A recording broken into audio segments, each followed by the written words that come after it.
Asansol Durgapur police কমিশনারেটের DD, গোয়েন্দা বিভাগ, সোমবার গভীর রাতে ৩টি থানা এলাকায় একযোগে অভিযান চালায়। অবৈধ লোহা পাচার এবং চোরাই লোহার ব্যবসার বিরুদ্ধেই মূলত এই অভিযান।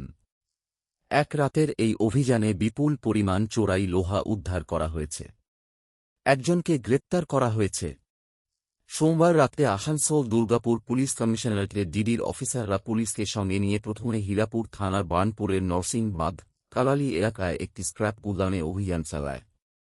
সেখান থেকে বার্নপুরের সেল আইএসপি বা ইসকো স্টিল প্ল্যান্ট থেকে চোরাই বলে মনে করা বিপুল পরিমাণ লোহা উদ্ধার করা হয়।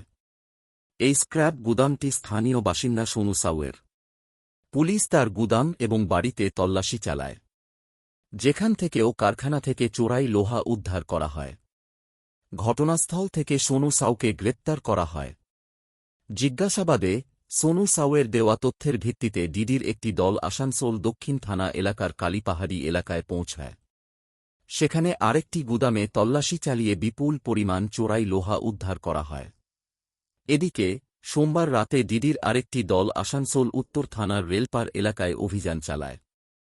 সাজ্জাদ ওরফে চিকনার মালিকানাধীন একটি গুদাম থেকেও বিপুল পরিমাণ অবৈধ লোহা উদ্ধার করা হয়।